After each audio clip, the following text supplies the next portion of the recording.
Hola, bienvenido seas nuevamente a nuestro repaso de la lección de la Iglesia Central Adventista de Tuxtla Gutiérrez. Mi nombre es Jonathan Jerónimo. Mi nombre es Cristian Mejía. Y estamos aquí para poder hacer este repaso del estudio de esta semana. La lección que vamos a estudiar es la número 5 para el 3 de agosto de 2024. Estamos contentos que siguen con nosotros a lo largo de esta aventura del estudio de la lección y vamos avanzando en nuestra lectura de Marcos.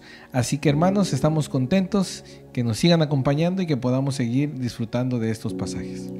El título de la lección de esta semana es Milagros alrededor del lago. Y vamos primeramente a leer el versículo de memoria que se encuentra en Marcos 5:19. Pero Jesús no se lo permitió, sino que le dijo: vete a tu casa, a los tuyos, y cuéntales cuán grandes cosas el Señor ha hecho contigo y cómo ha tenido misericordia de ti. La lección de esta semana estuvo enmarcada en un espacio geográfico en específico, que es precisamente el Mar de Galilea. Se conoce como Mar de Galilea, pero es un gran lago que tiene una extensión de bastantes kilómetros y está justamente en el centro de un área en la que está Nazaret, Capernaum, entre otras áreas que eran de mucha influencia para Jesús. Fíjate que al estudiar la lección, la introducción, pues sí, uno se sorprende de cómo realmente la estrategia de Jesús de su ministerio, cómo eligió ese lugar tan perfecto para poder cruzar, atravesar, alcanzar a todas las personas, y cuando ya había oído un lugar, tomaba su barca, iba hacia otro y entonces seguía avanzando. Cumplía su misión, volvía a tomar una barca, avanzaba y sus discípulos iban junto con él.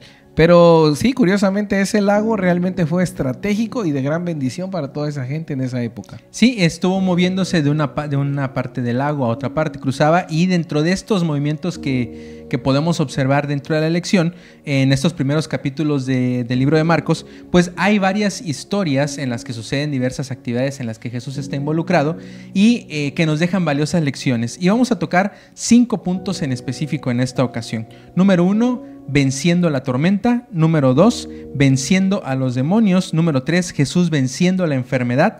Número 4, Jesús venciendo el rechazo y los desafíos. Y número 5, Jesús venciendo la incomprensión. Son los 5 puntos básicos de estas historias que vamos a ver para poder comprender el ministerio de Jesús en este espacio en particular.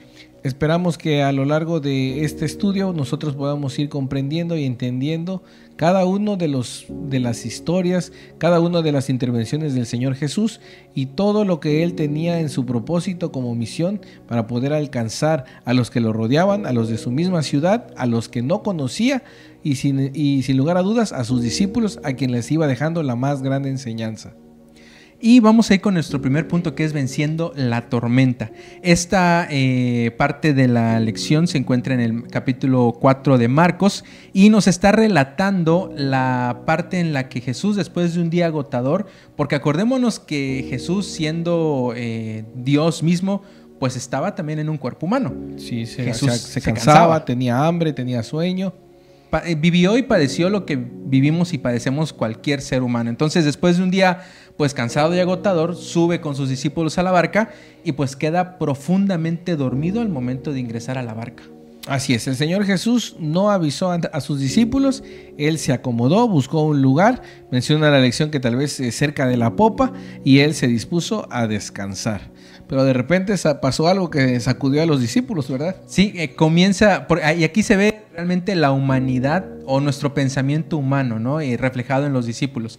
Empieza a haber una tempestad, pero no era una tempestad cualquiera. Digo, a mí no me ha tocado estar en un barco y vivir esa tempestad, pero sí me ha tocado a lo mejor estar en una lanchita que va a una velocidad pues considerable y el movimiento es un poquito desconcertador. Dice, si no te agarras te puedes caer al agua. Ahora me imagino cómo habrán sido el movimiento en ese momento para desatarse una tempestad pues de ese tamaño. Sí, definitivamente los truenos, el viento, los relámpagos y en medio de la nada, o sea, sin luz cerca, es algo espantoso. Nunca nos ha tocado, esperemos que no nos toque. Así es. Pero los discípulos que muchos de ellos eran hombres acostumbrados al agua, la pesca, las embarcaciones, tuvieron miedo. Eso nos deja en claro que definitivamente fue algo muy, muy grande. Fue un evento en el que pues era de tomar riesgo, tomar precauciones, perdón. Sí, no era algo normal a lo que se enfrentaran ellos comúnmente. Y algo que me llama la atención en esta primera parte de la lección, y ya estamos en la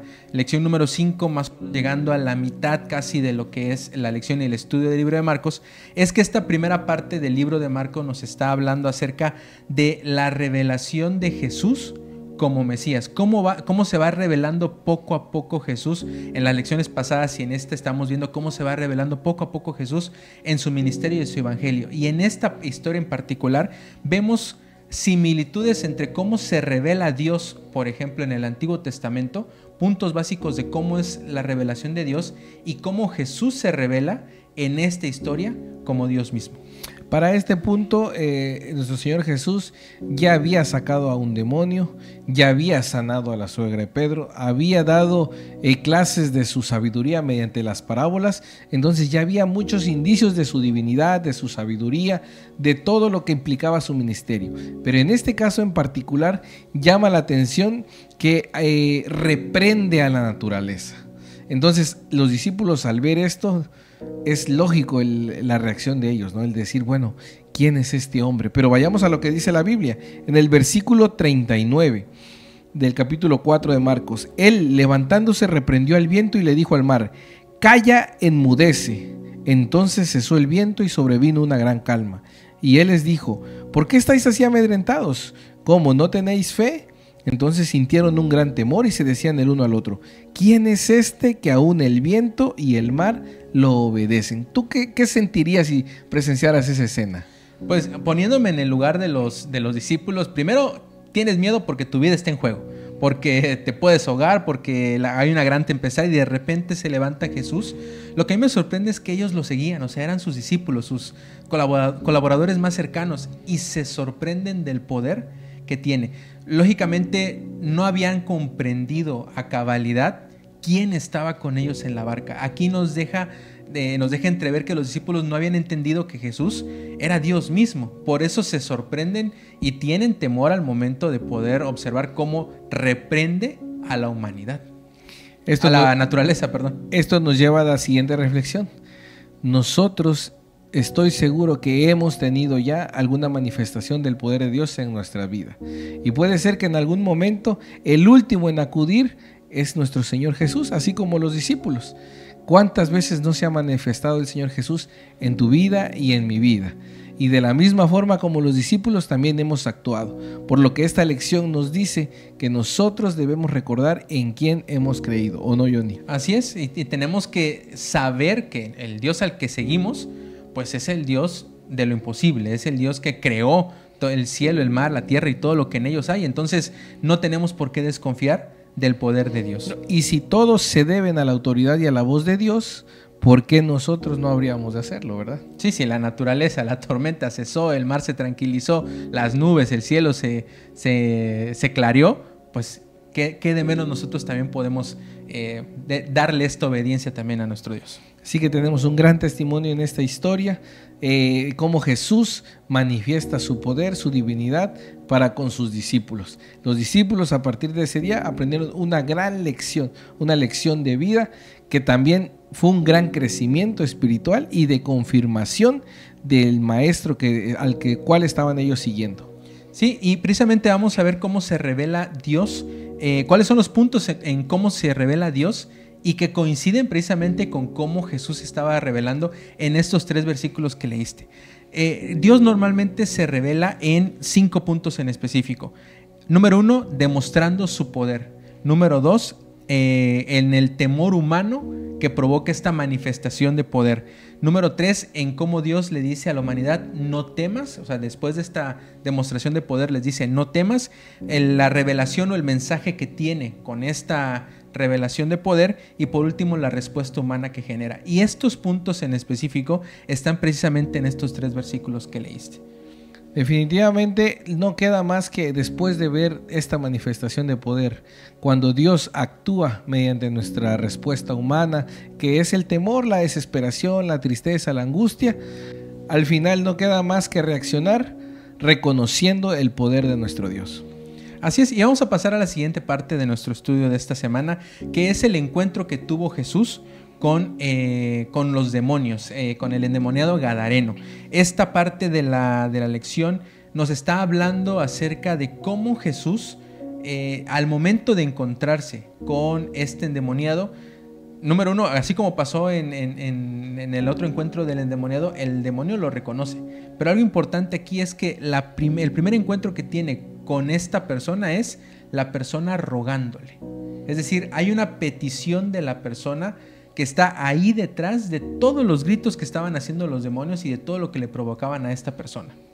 Quien nos da a entender que en medio de todos los problemas que estemos pasando, si clamamos a Dios, no importa lo que suceda, Dios nos escucha. Dios atiende nuestra súplica, nuestro llamado cuando es sincero.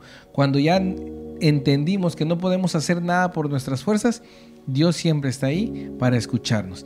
Y sin duda alguna, esta experiencia pues no era solo un demonio, ¿verdad? Sí. Entendemos que al manifestarse la voz, quién sabe cómo ha de haber sido, la verdad, la experiencia, algo pues muy escalofriante el poder. Ojalá nunca presenciemos una situación así, pero manifiesta que son muchos. Y esto que mencionas, reconocen quién está delante de ellos, y lo primero que hacen es pedirle clemencia, que no los atormente, que no los castigue, que no los reprenda, porque ellos saben muy bien a quién tienen delante. Sí, y la situación del hombre me llama mucho la atención, porque menciona que incluso se lastimaba con piedras. O sea, no solamente era un hombre que daba voces o que hacía cosas paranormales, podríamos decirlo, sino que se lastimaba, lo amarraban, lo encadenaban, rompía las cadenas. Y hay dos factores importantes aquí que enfatiza también la lección que viene en este capítulo de Marcos. Número uno, que este hombre endemoniado vivía en las tumbas, y eso era algo impuro, algo que no se debía hacer. No tenías por qué tocar un muerto o por qué tocar un sepulcro. O algo de la naturaleza. Exactamente. Y número dos, el hecho de que los demonios hayan sido expulsados y llevados a un hato de cerdos, pues era una señal de que ahí criaban cerdos, que era un animal impuro también para el pueblo judío. Exactamente. Entonces todo el entorno precisaba que no era un lugar donde la presencia de Dios se manifestara, donde quizás los que tenían temor de Dios pudieran acercarse. Sin embargo, el Señor Jesús estaba rompiendo paradigmas, dando testimonio de que todos tenían acceso a la salvación, derecho a perdón de sus pecados, y entonces sabía que al estar presente en un lugar así, los comentarios iban a suscitar. ¿Y qué más con ese hato de cerdos que decía que eran más de 2,000 cerdos? Quiere decir que si los demonios, legión como manifiesta, se metieron en ese hato de cerdos, ¿cuántos demonios tenía ese joven? Sí, y la condición en la que vivía este hombre, no solamente física, sino espiritual, era bastante mala. Y lo que mencionabas, el entorno también es importante mencionarlo, porque después de que Jesús expulsa a los demonios y los manda a los cerdos se caen o se tiran por un precipicio y todos mueren. Son 2,000 cerdos, es una cantidad grande. Esto nos está indicando que las personas que ahí vivían, pues vivían de producir con esos animales, entonces no estaban haciendo las cosas completamente bien. Por eso se enojan cuando pierden económicamente. Exactamente, representa una gran pérdida financiera, así lo menciona la lección. Entonces la reacción después del joven es de agradecimiento, de gratitud, pero la gente que estaba cerca de ese lugar, ¿cómo actuó? Sí. Se quedan maravillados por lo que sucedió, pero rechazaron porque les afectó en sus intereses. Exactamente. Entonces empiezan a rechazar a Jesús, empiezan a rechazar a este joven porque aún tenían miedo. Quizás no estaban al 100% seguros de que estuviera libre de espíritus malignos, o no sabemos, pero empiezan a rechazar, y este joven le pide al Señor Jesús acompañarlo a su misión. Así es, él queda transformado, y entonces hay una respuesta nuevamente de este ser humano para poder avanzar y acompañar a Jesús en el ministerio. Pero Jesús le dice, no. Regresa de donde has venido y cuenta todo lo que has visto en tu vida. Entonces esto nos enseña también que Hay veces que cada uno de nosotros tenemos una misión especial, una misión específica. Así que donde quiera que nos encontremos, nosotros, si estamos abiertos al Espíritu Santo, podemos recibir un llamado. No precisamente tenemos que hacer lo que a veces es lo más común. Podemos innovar, podemos buscar nuevas estrategias para poder predicar el Evangelio. ¿Y qué testimonio más importante que una vida transformada? Así es, y era precisamente un testimonio. Lo que estaba buscando Jesús con esta persona es que fuera, digamos, el primer testimonio vivo de lo que él había hecho con su vida. Entonces, también esta historia nos refleja cuál era la misión que Jesús había tenido aquí en la tierra, que era venir y restaurar aquello que estaba mal. La vida de este hombre reflejaba la inmundicia total, por así decirlo, yo lo entiendo así, del mundo en el que estaba en ese momento. Entonces vino Jesús a restablecer y a vencer el pecado. Y ya estaban los primeros indicios de rechazo. Ya podemos ver cómo se manifestaba entonces el rechazo, a pesar de que las obras del Señor Jesús eran muy benéficas, eran grandes, eran milagrosas, siempre había gente que se rechazaba. Quiere decir que el enemigo estaba siguiendo de cerca el ministerio de Jesús. Sí, cuando nosotros tengamos el Evangelio cerca, también no endurezcamos nuestros corazones, porque como bien dices, muchas personas no abrieron sus ojos a las maravillas que estaban viendo y precisamente perdieron la oportunidad de poder seguir al Salvador más que nada. En primera persona. Y bueno, vamos a continuar con el repaso de la lección con el siguiente tema, que es Jesús venciendo la enfermedad. Y aquí tenemos, si recordamos, la semana pasada estuvimos hablando acerca de una técnica que utiliza Marcos, que es las historias sándwich. Puedes decir, poner una historia, no terminarla, poner una historia en medio, terminarla y por último continuar con la historia que había quedado pendiente. Y que termina relacionándose. Entonces aquí tenemos historias de sanidad. Dice el capítulo en el que estamos enmarcando esta historia es Marcos capítulo 5 del versículo 20, 21 en adelante también. En este capítulo, en estos versículos, estamos observando cómo hay un alto mando de los judíos que se llama Jairo, que tiene una situación extrema. Hoy en día pues ya podemos, bueno, con Cristian nos conocemos hace muchos años y antes era el comentario cuando seamos padres, ¿no? Pero hoy en día ya tenemos la bendición de ser padres y yo te pregunto, si se enfermara tu hijo de algo grave, Dios no quiera, ¿cómo te sentirías o qué harías? Definitivamente trataría de agotar todas las posibilidades, todos los médicos, las medicinas, los estudios, lo que esté a mi alcance para que pudiera obtener la sanidad, la salvación. Y esto es lo que le sucedió a Jairo, porque siendo uno de los principales de la sinagoga de ese tiempo, con toda la revuelta que estaba haciendo el Señor Jesús con su ministerio, pues yo creo que cualquiera que se enterara de que uno de los principales de la sinagoga había acudido a Jesús, a que estaban señalando, tratando de inculpar, pues iba a ser señalado, iba a ser mal visto. Sí, como que no era una decisión que hubiera podido tomar en una situación que no fuera extrema. Ajá, sin desesperación. Sí, o sea, y la enfermedad que afrontaba esta niña no especifica cuál era, pero sí era una enfermedad de muerte, es decir, era una situación extrema para el papá. Entonces por eso va y busca a Jesús y le dice: Jesús, ven conmigo, ven a mi casa para que pueda sanar a mi hija. ¿Qué hace Jesús en este caso? Le dice que sí. Entonces Jairo va y busca a Jesús. Era una situación extrema para él, entonces toma esta decisión y le dice: ven a mi casa para que pueda tener sanidad mi hija. ¿Cuál es la respuesta que tiene Jesús a esta petición? El Señor Jesús decide acompañarlo y la Biblia nos dice que Él va con Jairo y empiezan su camino, y ahí es donde entra la otra historia que hablamos de esta técnica sándwich de Marcos. Entra entonces una mujer la cual tenía una enfermedad de flujo por muchos años y entra entonces en el juego, en el panorama en medio de esta historia. Ella también, con una fe muy ferviente, confiando en el Señor, habiendo escuchado todos los milagros que ya había hecho, decide poner en su corazón o toda su confianza y decir: con que yo logre tocar aunque sea su manto, voy a ser salva. Y yo aquí me pongo en el lugar de Jairo, en el que están sucediendo estas dos historias, porque si bien es cierto, ya Jesús accedió a ir con él a su casa para poder sanar a su hija, pues Jairo me imagino que tenía prisa por llegar a su casa para que ya pudiera llegar Jesús para allá. Y siento que el que Jesús se haya detenido con al toque de esta mujer, también era como que una prueba de fe para el mismo Jairo, para que no se desesperara. Y también nos está indicando a nosotros de alguna manera que los tiempos de Dios son perfectos.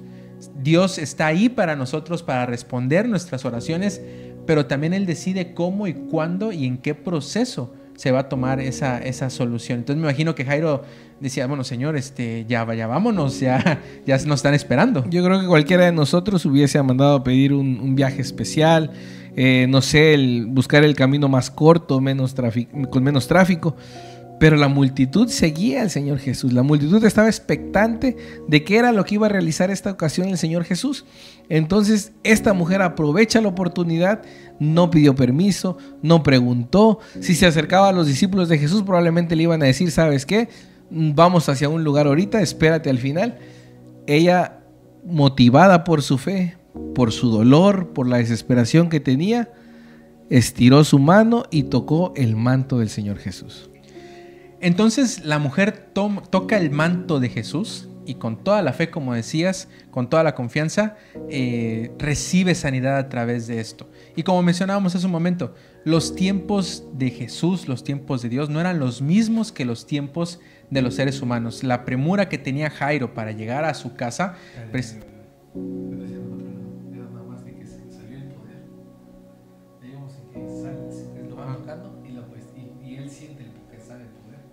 y busca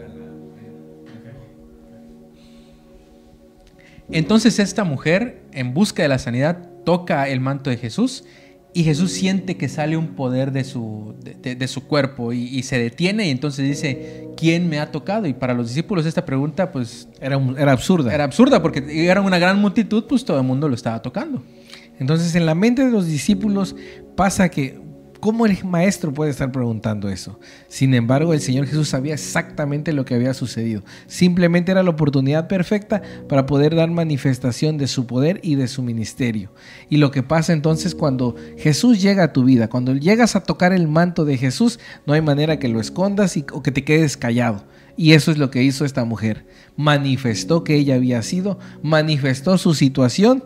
Y entonces viene lo más bonito de todos, que es esa declaración que Jesús le dice, mujer, tu fe te ha salvado. Y ese es el punto central de esta historia, la fe. Porque la fe movió a esta mujer y la fe estaba moviendo a Jairo para que buscara a Jesús. Y de manera inmediata, de acuerdo a lo que dice Marcos, porque Marcos es directo. Algún sirviente de la casa de Jairo llegó después de este diálogo y se introduce el aviso de que le dicen, ¿sabes qué, Jairo? Ya no molestes al maestro, ya no hagas que vaya a tu casa porque tu hija ya murió. ¿Cómo te sentirías? Tú vas en busca de una respuesta, Jesús, entre comillas, se distrae con otro caso y Jairo pierde lo más valioso que era lo que estaba buscando. Yo como papá diría, Señor, ¿por qué no acudiste conmigo con más prontitud? Sin embargo, lo que para nosotros pudiera ser otro momento de desesperación, de dificultad o de duda, el Señor Jesús lo usa para poder reafirmar nuestra fe y reafirmar su poder en la vida de cada uno de nosotros. Y le dice, no temas, vamos, voy a ir contigo. Sí, porque nosotros vemos, pero no como Dios ve, no como Jesús ve. Para Jesús era solamente un momento más, porque si moría, podía resucitar a esta chica. Mientras nosotros alcanzamos a ver quizás a lo que está a nuestro alrededor a unos metros a la redonda, el Señor Jesús ve el panorama completo. Ve desde antes de nosotros hasta después de nosotros y sabe siempre lo que es mejor para cada uno en nuestra vida. Así que el Señor Jesús va a la casa de Jairo, se presenta con la niña que ya había fallecido y entonces esa frase característica que le dice a la pequeña, donde le dice Talita Cumi, y quiere decir, niña, a ti te digo, levántate. Y el milagro sucedió. El milagro sucede. Entonces, tengamos fe en el Señor, tengamos fe en los tiempos que el Señor tiene para nosotros. A veces pensamos que tarda, pero Dios sabe en qué momento hacer el milagro en nuestra vida. Aquí cerramos entonces esta historia sándwich, donde la fe es el elemento principal para que nosotros podamos confiarnos y afianzarnos en nuestra vida cristiana. Y bueno, continuando con el siguiente punto, podríamos observar que una persona que solamente hace el bien a otros, pues tendría pues la aceptación de la mayoría. El reconocimiento. Exactamente. Sin embargo, Jesús recibió rechazo. Y el siguiente punto de nuestra lección es venciendo el rechazo. ¿Cómo reaccionó Jesús ante el rechazo? Porque creo que todos nosotros como cristianos, como seguidores, discípulos de Jesús, podemos sufrir lo mismo que sufrió él en este apartado. Yo creo que de aquí se desprende esa famosa frase de nadie es profeta en su propia tierra. Así es. Porque el Señor Jesús llega a Nazaret y entonces se enfrenta a los cuestionamientos. La gente en Nazaret ya había escuchado de todo lo que él había hecho, todas sus obras, sus milagros, la sanidad, las curaciones. Sin embargo, lo primero en que pensaban era, él es el hijo de José el carpintero, él es de Nazaret, él es el que hacía muebles, el hijo de María, y aquí están todos sus hermanos. Sí, lo conocían como un simple carpintero, un miembro más de su comunidad, y no alcanzaban a entender o a comprender pues la magnitud de lo que Jesús estaba haciendo en su ministerio. Que era un maestro, un rabí, el Mesías, el Hijo de Dios. Tanta sabiduría, tanto conocimiento, tanta enseñanza y sobre todo tanto poder en los milagros que estaba realizando. La lección que el Señor Jesús nos deja en este pasaje es la de no confrontar, sino actuar con prudencia, con mesura. Y la Biblia dice que dijo Jesús: no hay profeta sin honra sino en su propia tierra, entre sus parientes y en su casa. Entonces se marchó de allí. No pudo hacer, quizás tenía mayores planes, porque la Biblia dice que no hizo mayores obras. Alcanzó a sanar a algunas personas, quizás que tuvo en el camino, pero ya no logró llevar a cabo el plan, el objetivo que tenía, porque la gente no se portó como debía. Así es, y como bien decías, Jesús vino a dejarnos ejemplo. Y en el momento en el que, esta pregunta es muy importante, ¿alguna vez hemos tenido o hemos sentido rechazo? ¿Cómo reaccionamos nosotros al rechazo? Yo he escuchado que hay personas que entran en confrontación rápidamente, o a veces cuando quieren compartir el evangelio lo comparten un poco, si hay rechazo, con un poco de agresividad, entonces te vas a perder. Pero Jesús no nos dijo eso. Jesús simplemente dijo: si aquí me han rechazado, no hay problema, voy a continuar mi labor en otro lugar, en otro espacio. De cualquier forma, hubiera sido muy fácil que el Señor Jesús dijera que llueva fuego del cielo, que se abra la tierra, que caiga una enfermedad sobre ellos. Todo eso hubiera sido muy fácil para el Señor Jesús, pero ese no era el propósito que él tenía para dar testimonio en ese lugar. Así que el Señor Jesús se va de ese lugar, quizás un poco triste y decepcionado, pero no entró en confrontación. Así es. Y bueno, Jesús tuvo rechazo también por todo el ministerio que estaba haciendo en muchos otros lugares, y llegamos a la tercera historia sándwich que nosotros encontramos en estos capítulos de Marcos precisamente, que es la historia en la que Jesús manda a sus discípulos a la misión en parejas. Después viene la historia de la muerte de Juan el Bautista, que es una historia bastante triste que contrasta con el ministerio de Jesús, y también termina la primera historia con el informe de los discípulos a la misión que Jesús les había hecho. Lo que podemos resaltar de la introducción de esta historia sándwich es que el Señor Jesús envía a sus discípulos a ir de 2 en 2 y les da la indicación de que vayan sin dinero, sin comida.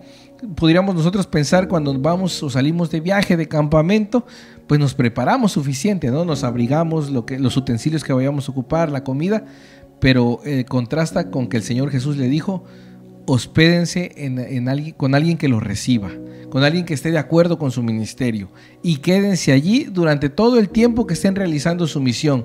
Y de ellos va a depender su alimentación, su hospedaje, un baño, lavarse los pies. Todo lo que ellos necesitaran iba a ser cubierto por las personas que aceptaran su misión. Así es, y esto nos ayuda a entender también a nosotros que la misión que Dios tiene, a la que nos llama, no depende de cuánto tengamos nosotros, no depende de qué recursos contemos o incluso de qué preparación tengamos.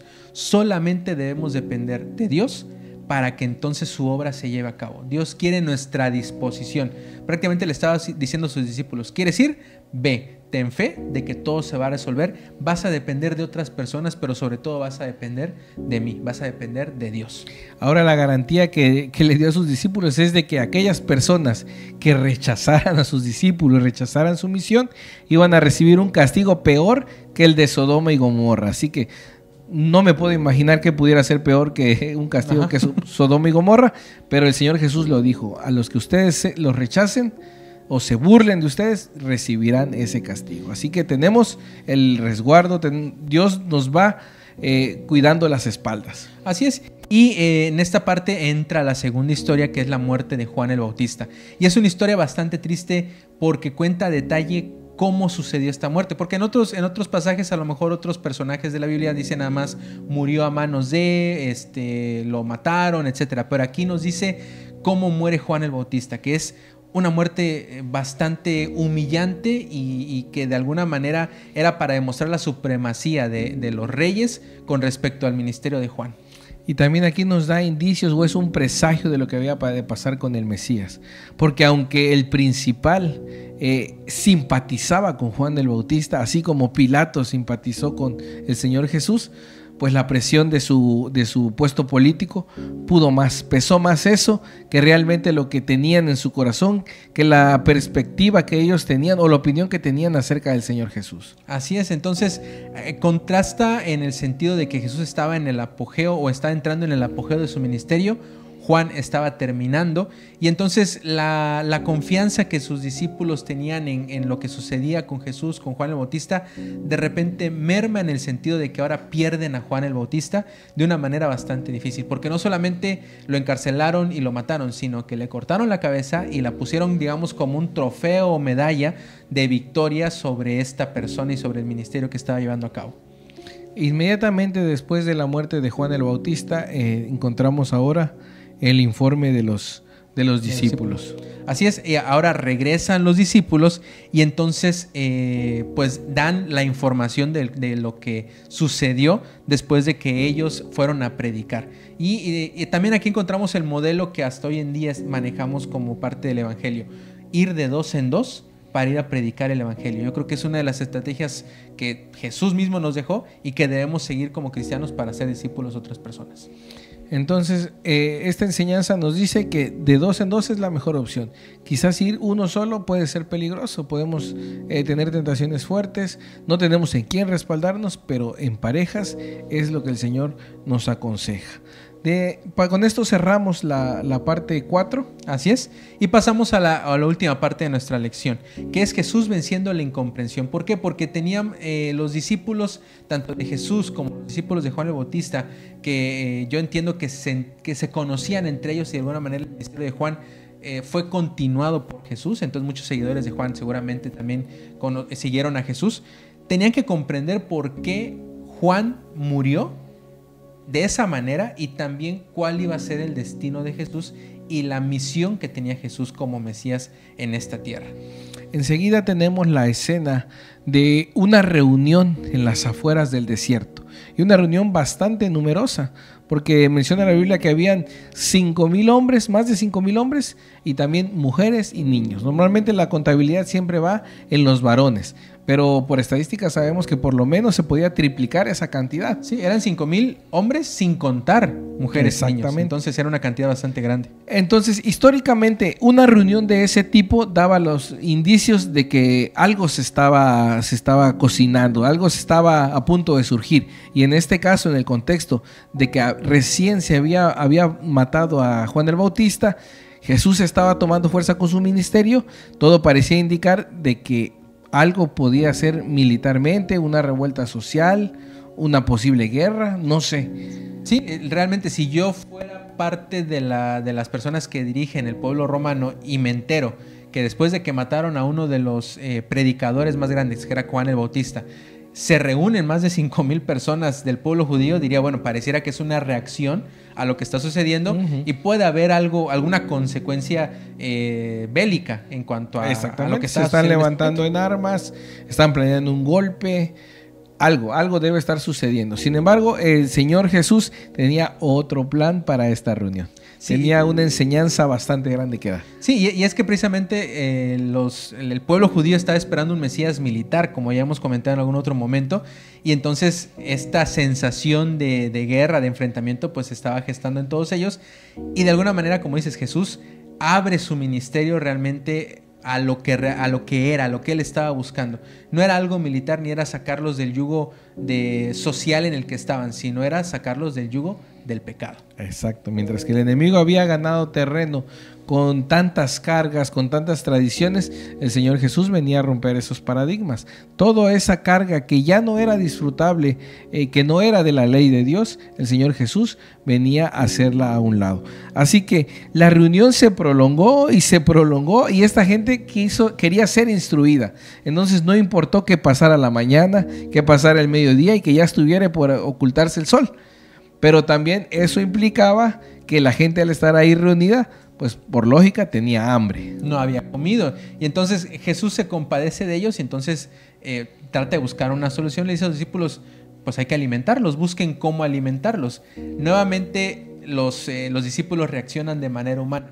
Si nosotros estuviéramos en esa situación diríamos, bueno, Jesús está loco, ¿por qué? ¿Cómo vamos a alimentar a 5,000 personas si no tenemos de dónde sacar dinero, recursos para poder alimentar a tanta gente? La primera reacción de los discípulos fue, Señor, despídelos. ¿Sabes qué? No tenemos aquí cómo alimentarnos, no sabemos qué vamos a hacer con ellos y con el dinero que tenemos no vamos a poder comprar nada. Y entonces viene la indicación del Señor, ¿saben qué? Consigan algo. Y los discípulos fueron y preguntaron y sabemos lo que lograron conseguir. Sí, apenas unos peces y unos panes que no alcanzaban, yo creo que ni para 4 o 5 personas. Pero lo importante fue que al presentarlos delante del Señor, cuando presentamos lo que tenemos, si es todo lo que tenemos, si es honesto lo que presentamos, el Señor hace maravillas con ello. Y entonces la Biblia dice que el Señor empezó a partir los panes y los empezó a repartir y a repartir y a repartir, e hizo falta canastas, recipientes para poder contener todo lo que el Señor había preparado para toda la multitud. Y nuevamente Jesús se revela con su poder, con la divinidad que tiene, para poder enseñar a sus discípulos quién es Él. Yo soy el Mesías, el Hijo de Dios, el que vengo a libertarlos del pecado y el que tiene el poder para hacer este y cualquier cantidad de milagros. Ya les había enseñado cómo sanaba a la gente, ya les había enseñado que tenía poder sobre la naturaleza, ahora les enseña este poder que tiene para poder dar bendición a una gran cantidad de personas con poco recurso que el humano puso en manos de Jesús. Así que al estudiar esta semana todos estos pasajes, estas historias, estas intervenciones de Jesús contra los espíritus malignos, con la naturaleza, con el rechazo de lo que padeció, entendemos que el Señor Jesús es el Mesías, es el Hijo de Dios, es el libertador que el pueblo realmente estaba esperando, porque iba cubriendo cada una de las necesidades que ellos tenían y que no estaban identificando, porque ellos solamente se fijaban en librarse del yugo de los romanos. Sin embargo, el Señor Jesús les iba quitando cadena tras cadena tras cadena hasta lograr mostrarles la verdad del Evangelio. Así es, y con esto vamos cerrando ya el estudio de repaso de nuestra lección de esta semana. Y me gustaría dejar una pregunta para a todas las personas que nos están viendo y que la respuesta pudieran comentarla ahí en la cajita debajo de este video. ¿Quién es Jesús para ti? ¿Has comprendido quién es Jesús en tu vida? Es importante que esta pregunta nos la hagamos, la respondamos y la llevemos a la práctica. Agradeceremos sus comentarios ahí en la cajita y ojalá que puedan participar para que al leerlos nosotros la siguiente semana podamos ver y mandar saludos a los que están interactuando con nosotros. Muchas gracias y nos vemos en el siguiente video. Hasta luego.